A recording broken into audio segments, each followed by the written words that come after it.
नमस्कार, आप देख रहे हैं रफ्तार मीडिया और मैं हूं आपके साथ सबिहा। आगे आप मेरे साथ देखेंगे उत्तराखंड से जुड़ी तमाम छोटी बड़ी खबरें विस्तार से, लेकिन सबसे पहले नजर उत्तराखंड हेडलाइंस पर। आय से अधिक संपत्ति मामले में रामविलास यादव से विजिलेंस की पूछताछ। रामविलास से पूछे गए एक के बाद एक कई सवाल, कल कोर्ट में होगी पेशी। देश भर में स्टार्टअप रैंकिंग में उत्तराखंड ने लगाई छलांग। चौथे नंबर का मुकाम हासिल करने पर सीएम धामी ने दी बधाई। नए उद्योगों को भी मिला बढ़ावा। उत्तराखंड में खेल नीति का जीओ जारी। 29 अगस्त से 8 से 14 साल के खिलाड़ियों को मिलेगी हर महीने स्कॉलरशिप। प्रदेश में जल्द बनेगा स्पोर्ट्स डेवलपमेंट फंड।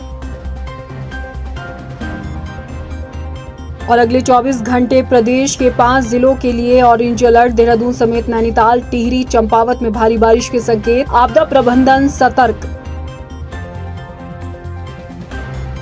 हेडलाइंस के बाद बुलेटिन में सबसे पहले बात करेंगे बड़ी खबर की, जो देहरादून से है। पूर्व आईएएस रामविलास यादव से पुलिस रिमांड में पूछताछ जो है वो फिलहाल चल रही है। आय से अधिक संपत्ति का ये पूरा मामला है। संपत्ति जांच से जुड़े दस्तावेजों पर विजिलेंस ने रामविलास यादव से पूछताछ की है और आज सवाल जवाब का दौर जो है वो पूरे दिन चला है। इससे पहले आपको बता दें कि 14 दिन की न्यायिक हिरासत में रामविलास यादव को लिया गया था। 6 जुलाई को अब कोर्ट में रामविलास यादव की पेशी होगी और पेशी से पहले विजिलेंस रिमांड पर लेकर रामविलास यादव से विजिलेंस ने आज पूरे दिन जो है वो पूछताछ की है और जो आय से ज्यादा संपत्ति का जो मामला है उससे जुड़े कई सवाल जवाब जो हैं उनका दौर चला। और 22 जून की देर रात रामविलास यादव की गिरफ्तारी हुई थी, ये भी आपको बता दें। और भ्रष्टाचार के खिलाफ धामी सरकार की ये सबसे बड़ी कार्रवाई थी कि जो रामविलास यादव पर विजिलेंस का शिकंजा कसा गया और अब विजिलेंस ने उन्हें एक दिन के रिमांड पर लिया था। कल उनकी पेशी होनी है और एक दिन पहले सवाल जवाब जो आय से अधिक संपत्ति उनके पास मिली है, करीब 500 गुना संपत्ति जो उनके पास पाई गई है, उसको लेकर विजिलेंस ने शिकंजा पूरी तरह से कस लिया है। उत्तराखंड में उद्योगों में तेजी से निवेश देखने को मिल रहा है। केंद्रीय उद्योग वाणिज्य मंत्री पीयूष गोयल के जरिए राज्यों को लेकर जारी की गई ताजा रैंकिंग से ये साबित होता है कि उत्तराखंड में तेजी से स्टार्टअप को बढ़ावा मिला है। उत्तराखंड राज्य ने छलांग लगाते हुए देश भर में स्टार्टअप रैंकिंग में चौथा नंबर का जो मुकाम हासिल किया है, इसको लेकर प्रदेश के मुख्यमंत्री पुष्कर सिंह धामी ने बधाई दी है और कहा है कि आने वाले वक्त में उत्तराखंड को पहली रैंकिंग पर लाने का धामी सरकार काम करेगी। नहीं, मैं इस काम में लगे हुए सभी लोगों को मैं बधाई देता हूं और हम एक पायदान आए हैं, हमें पहले पायदान पर आना है। हम उस दिशा में काम कर रहे हैं। आज अगर हमने कोई काम किया है तो कल को उससे भी आगे करना है। आज जितने हमने परिश्रम किया है, जितना स्किल लगाया है, उसको अगले दिन और लगाना है। मैं उनको सबको शुभकामनाएं देता हूँ और आगे और अच्छा हो उसके लिए भी जो है उनका प्रोत्साहन और उनको जो है बहुत धन्यवाद। उत्तराखंड में पर्यटन व्यवसाय को बढ़ाए जाने के मकसद से मुख्यमंत्री पुष्कर सिंह धामी ने होटल कारोबारियों के साथ राउंड टेबल चर्चा की, जिसमें सीएम पुष्कर सिंह धामी का कहना है कि उत्तराखंड पर्यटन प्रदेश के रूप में तेजी से आगे बढ़ रहा है और बड़ी तादाद में पर्यटक उत्तराखंड का रुख कर रहे हैं। इसलिए पर्यटकों को बेहतर सुविधाएं मिले, सरकार का इस पर पूरा फोकस है। वहीं पर्यटन सचिव दिलीप जावलकर का कहना है कि कई प्रस्ताव पर्यटन विभाग के पास आए हैं जो उत्तराखंड में निवेश करना चाहते हैं। उत्तराखंड में पर्यटन व्यवसाय बढ़ने से स्थानीय स्तर पर रोजगार के भी मौके लोगों को मिलेंगे। आज सभी जो हमारे होटल से जुड़े हुए उद्योग मित्र हैं उन सभी को यहाँ पर आमंत्रित किया था, उनके सुझाव लिए हैं। पूरे देश भर के भी लोग यहाँ पर आए हैं, उन्होंने भी अपने महत्वपूर्ण सुझाव दिए हैं। सरकार निश्चित रूप से उनके सुझावों पर और उन्होंने जो सरकार से अपेक्षा की है उस दिशा में हम काम करेंगे। एक कमेटी का भी हमने उस पर अभी गठन किया है जो सभी को सुनने के बाद और हम कितना विस्तार अपने उत्तराखंड के अंदर सभी क्षेत्रों में पर्यटन की दिशा में कर सकते हैं उस पर काम होगा। देखिए, हम लोगों को ये समझना होगा कि पर्यटन की दृष्टि से हमारा जो प्रदेश है वो अभी दिन ब दिन मैच्योर होता जा रहा है और अभी हम लोगों को ऐसे यहाँ पर निवेशक की आवश्यकता है कि जो यहाँ पर हाई एंड टूरिस्ट लेके आ सके, एक तो उसमें प्रदेश की ब्रांडिंग अच्छी होती है, दूसरे इसमें राजस्व की बहुत बड़ी हम लोगों को वृद्धि भी होती है उसमें, और एम्प्लॉयमेंट की दृष्टि से भी ये बहुत महत्वपूर्ण करता है। खेल और युवा कल्याण मंत्री रेखा आर्या ने खेल विभाग के अधिकारियों के साथ समीक्षा बैठक की, जिसमें रेखा आर्या ने बताया कि राज्य में खेल नीति का जीओ जारी हो चुका है। खेल विभाग के जीओ जारी होने से प्रदेश के खिलाड़ियों को अपने खेल को निखारने का मौका मिलेगा। इसके साथ ही खेल मंत्री रेखा आर्या ने बताया कि 29 अगस्त को खेल दिवस पर सीएम पुष्कर सिंह धामी प्रदेश के 8 साल से 14 साल के बेहतर खिलाड़ियों को हर महीने 1500 रुपए की स्कॉलरशिप देने की शुरुआत करेंगे। इस पहल से प्रदेश के खिलाड़ियों का खेल कौशल विकसित होगा। साथ ही मंत्री रेखा आर्या ने कहा है कि प्रदेश में स्पोर्ट्स डेवलपमेंट फंड बनाया जाएगा ताकि खेल विभाग वित्तीय रूप से सशक्त बन सके। आगामी 29 अगस्त को जिस दिन हमारा खेल दिवस होता है, उस दिन से हम यह छात्रवृत्ति देने की योजना जो है हम लोग उसका शुभारंभ करने जा रहे हैं। तो उसकी स्थिति आखिरकार क्या है, क्योंकि उसका जीओ भी जारी हो चुका है और बच्चों की चयन प्रक्रिया कब से करेंगे और कब तक हम उन बच्चों को प्रोत्साहन की धनराशि देने के लिए सक्षम स्थिति में लेकर आ पाएंगे, तो उसके लिए भी कार्ययोजना बनाने के निर्देश दिए हैं। हम लोग माननीय मुख्यमंत्री जी से बात करते हुए स्पोर्ट्स डेवलपमेंट फंड करके जो है एक हम लोग व्यवस्था हम लोग दें, जिसमें कि खेल विभाग के लिए वित्तीय प्रबंधन जो है, चाहे वो CSR के मद से हो, चाहे वो अन्य मद से हो, वहाँ आ सके। केंद्र सरकार ने राज्यों का GST कंपनसेशन 1 जुलाई से बंद कर दिया है। इससे देश के कई राज्यों के साथ उत्तराखंड को भी बड़ा नुकसान होना तय है। उत्तराखंड को कितना नुकसान होगा और क्या कुछ कोशिशें अब धामी सरकार कर रही है, इसके लिए देखिए हमारी ये रिपोर्ट। केंद्र सरकार द्वारा GST कंपनसेशन की राशि बंद किए जाने से उत्तराखंड को बड़ा नुकसान होने जा रहा है। पूरे देश में जब से GST लागू हुई है, तब से उत्तराखंड को हर साल GST कंपनसेशन के तौर पर 5000 करोड़ की राशि राज्य को मिलती थी, लेकिन अब ये राशि उत्तराखंड को नहीं मिल पाएगी, क्योंकि केंद्र सरकार ने 30 जून के बाद GST कंपनसेशन की राशि को बंद कर दिया है। धामी सरकार केंद्र सरकार से मांग कर रही है कि GST कंपनसेशन की राशि उत्तराखंड को फिर से दी जाए। हाल ही में प्रधानमंत्री नरेंद्र मोदी से मिले सीएम धामी ने उनके समक्ष इस मांग को रखा है। इस मसले पर वित्त मंत्री प्रेमचंद अग्रवाल का कहना है कि केंद्रीय वित्त मंत्री निर्मला सीतारमण के समक्ष भी इस मांग को रखा गया है और उम्मीद है कि केंद्र सरकार इस मसले का हल जरूर निकालेगी। देखिए, 30 जून 2022 तक हमारी जो GST प्रतिपूर्ति की जो राशि थी, हम सभी राज्यों को मिलती थी, हमें भी मिलती थी, यानी उत्तराखंड राज्य को मिलती थी। और इस बात को लेकर हम पहले से कुछ हमारे मन में शंकाएं थी। तो माननीय मुख्यमंत्री जी बहुत खुशी की बात यह कि अपने देश के यशस्वी प्रधानमंत्री आदरणीय मोदी साहब से मिले थे, उन्होंने इस विषय को उठाया था। संयोग से 28-29 जून को एक GST काउंसिल की बैठक चंडीगढ़ में थी। मैं स्वयं अपने जो केंद्रीय वित्त मंत्री हैं उनसे मेरी मुलाकात हुई थी। जिस तरह से बड़े तन्मयता से उन्होंने सुना है और जिस प्रकार से उन्होंने गंभीरता से हमारे विषय को लिया है, हो सकता है कि थोड़ा समय लगे, लेकिन निश्चित रूप से मुझे उम्मीद है कि वो हमारे राज्य के लिए विशेष रूप से इसमें विचार करेंगे। और ठीक है, GST का विषय के माध्यम से दे या किस प्रकार से उसकी प्रतिपूर्ति हो, ये हमने उनसे आग्रह किया। विकल्प उनके सामने है। हालांकि कांग्रेस ने 5 साल पहले देश में लागू GST व्यवस्था पर ही सवाल खड़े कर दिए हैं। कांग्रेस का कहना है कि आनन फानन पर केंद्र सरकार के थोपे गए इस फैसले का खामियाजा राज्यों को नुकसान के तौर पर उठाना पड़ रहा है। हमारा राज्य जो कि आज 86,000 करोड़ के कर्ज में डूबा हुआ है, ये बड़ी खाई है जिसका बजट में कोई भी जिक्र तक नहीं किया गया। अभी अभी हमारा बजट सत्र समाप्त हुआ है। मुख्यमंत्री पुष्कर सिंह धामी या हमारे वित्त मंत्री इस बात का जवाब देने में अक्षम साबित हुए हैं कि ये 5,000 करोड़ रुपया सालाना जो केंद्र सरकार से मदद मिलती थी, वो खाई आप कैसे पाटेंगे, विकास कार्य कैसे हो पाएंगे, क्योंकि जो कुछ भी हमारा राजस्व प्राप्ति हो रही है उसका 75% पेंशन में और तनख्वाहों में निकल जाता है। तो फिर जो विकास कार्य हैं वो कैसे आगे बढ़ पाएंगे, ये सोचनीय विषय।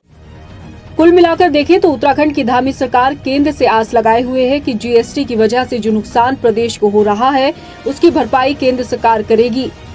मगर देखना है कि उत्तराखंड को हुए घाटे से उभारने में केंद्र अपना सहयोग देता है या नहीं।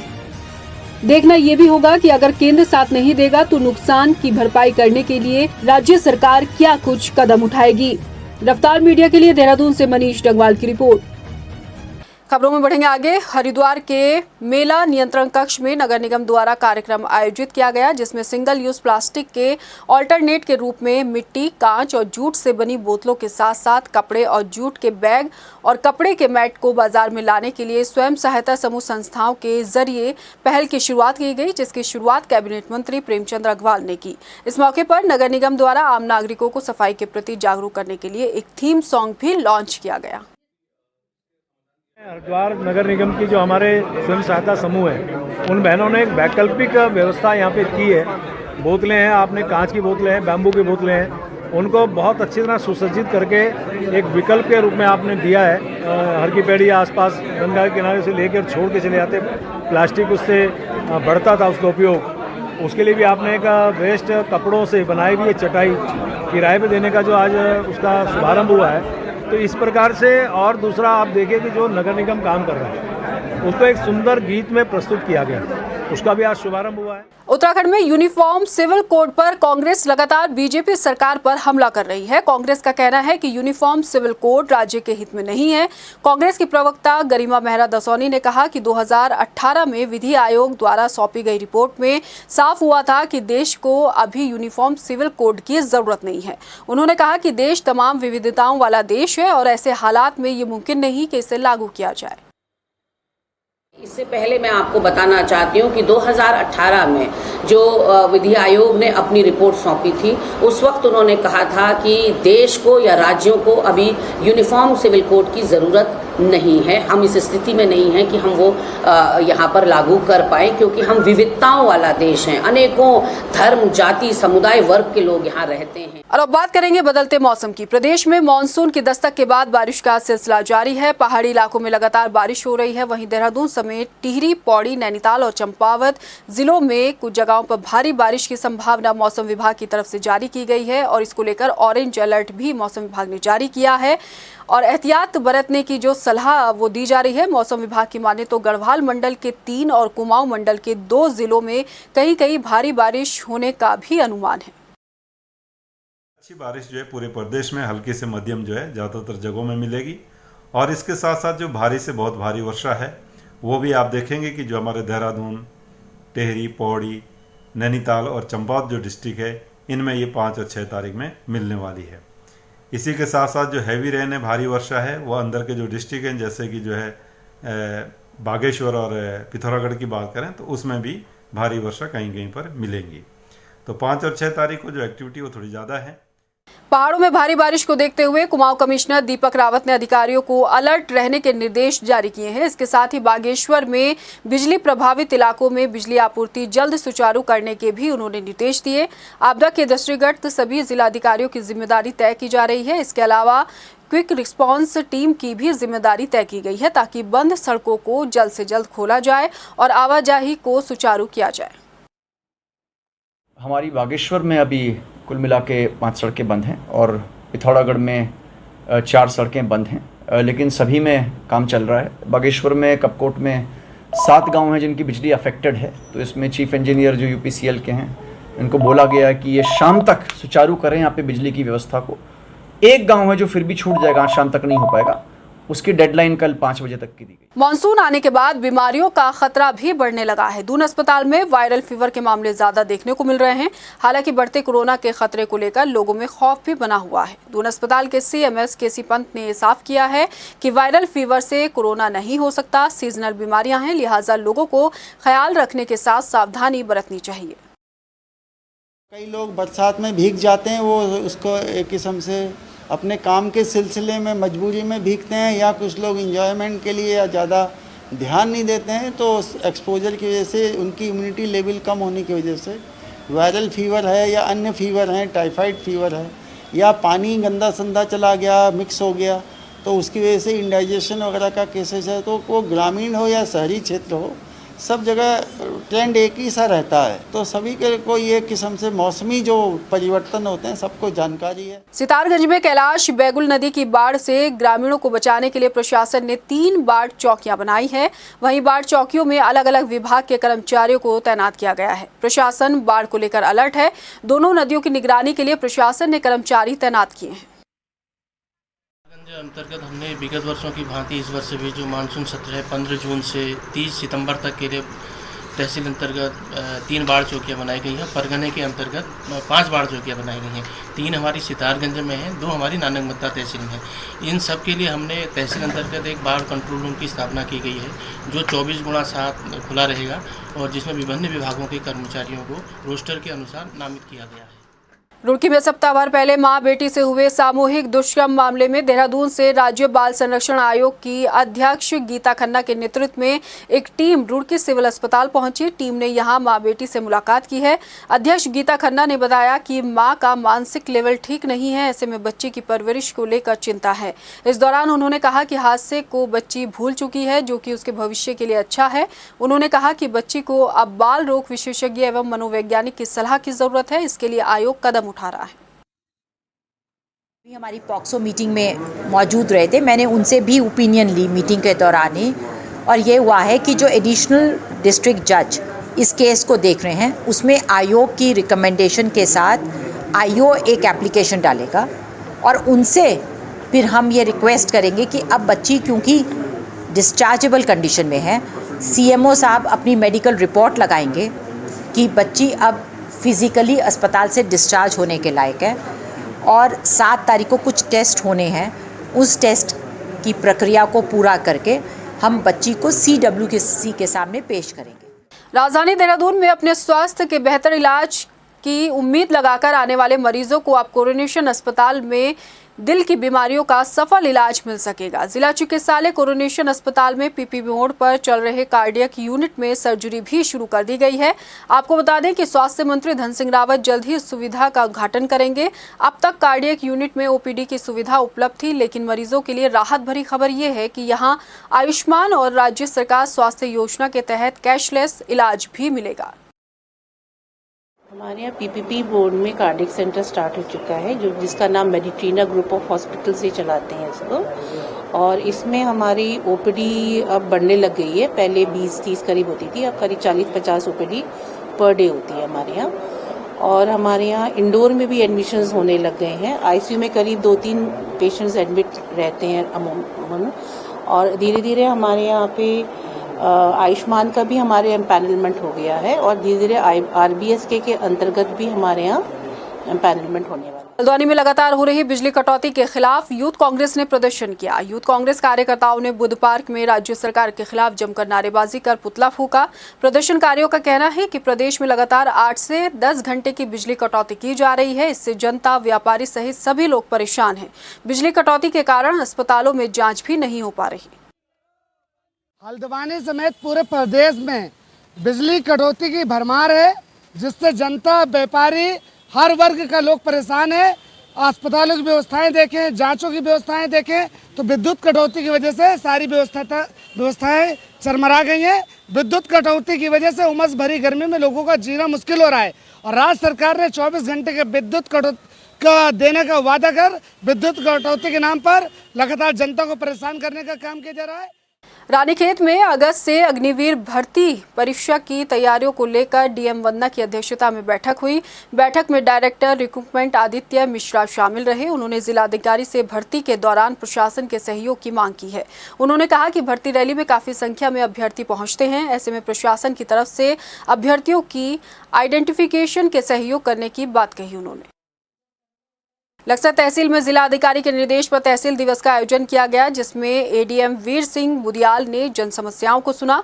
इस दौरान 29 शिकायतों में से 8 शिकायतों का मौके पर ही निस्तारण किया गया। बाकी समस्याओं के समाधान के लिए अधिकारियों को जरूरी निर्देश दिए गए। निर्धारित था जिलाधिकारी महोदय के समय, लेकिन जिलाधिकारी महोदय किसी अन्य कार्य की वजह से आ नहीं पाए, इसलिए मैं आया हूँ प्रतिनिधि के रूप में। अभी तक 29 शिकायत हमारे दर्ज हुए हैं, जो किसी का पानी की निकासी को लेकर है, किसी का नलकूप को लेकर है, और जो चक रोड के अतिक्रमण को हटाने के लेकर है, और कुछ ज़मीन के पैमाइश के खरीद का है। वहीं खटीमा भी तहसील दिवस का आयोजन किया गया, जिसमें उधम सिंह नगर के जिलाधिकारी युगल किशोर पंत ने 40 से ज्यादा शिकायतें सुनी। इनमें से 10 समस्याओं का मौके पर ही निस्तारण कर दिया गया। यहाँ तहसील दिवस में 40 से अधिक समस्याएं आई हैं लोगों की, उसमें से 10 से अधिक समस्याएं का निस्तारण मौके पर ही कर दिया गया है। उसके अलावा कुछ समस्याएं ऐसी हैं जिनका साइट इंस्पेक्शन करके विभाग वाले एस्टीमेट बनाएंगे और निर्माण कार्य या पानी निकासी का कार्य कराएंगे। और जो मेन समस्याएं आई हैं वो है जल निकास की, क्योंकि बरसात के बाद कुछ एरिया ऐसे हैं जो लो लाइंग हो जाते हैं, तो वहाँ जल भराव की समस्या रहती है। और कुछ समस्याएं आई हैं जो राज्य आंदोलनकारी प्रमाण पत्र बनवाने संबंधी हैं। किच्चा सितारगंज हाईवे रोड पर आज सुबह एक बड़ा हादसा हुआ। तेज रफ्तार ट्रक ने एक स्कूल बस को टक्कर मारी। इस हादसे में 6 बच्चे बुरी तरह से घायल हो गए, जिन्हें अस्पताल में भर्ती कराया गया है। स्कूल बस में 20 बच्चे सवार थे। स्कूल किच्छा की बस बरहा से और पीछे से बच्चों को लेकर आती है और वो सिरसा के पास थी। जब हम लोग पहुंचे तो हमने देखा सिरसा के पास से लगता है उसमें पीछे से ट्रक ने मारा हुआ है। पीछे से बहुत ज़्यादा डैमेज है बस, और ट्रक की लापरवाही दिखती है। बच्चों को चोट आई है, काफ़ी 5-6 बच्चों को चोट आई है। फिलहाल इस बुलेटिन में इतना ही। मुझे दीजिए इजाजत, लेकिन जाने से पहले एक नजर हेडलाइंस पर। नमस्कार। आय से अधिक संपत्ति मामले में रामविलास यादव से विजिलेंस की पूछताछ। रामविलास से पूछे गए एक के बाद एक कई सवाल। कल कोर्ट में होगी पेशी।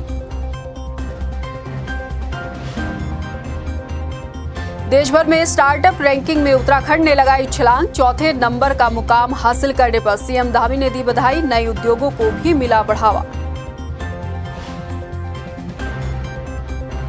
उत्तराखंड में खेल नीति का जीओ जारी। 29 अगस्त से 8 से 14 साल के खिलाड़ियों को मिलेगी हर महीने स्कॉलरशिप। प्रदेश में जल्द बनेगा स्पोर्ट्स डेवलपमेंट फंड। और अगले 24 घंटे प्रदेश के 5 जिलों के लिए ऑरेंज अलर्ट। देहरादून समेत नैनीताल, टिहरी, चंपावत में भारी बारिश के संकेत। आपदा प्रबंधन सतर्क।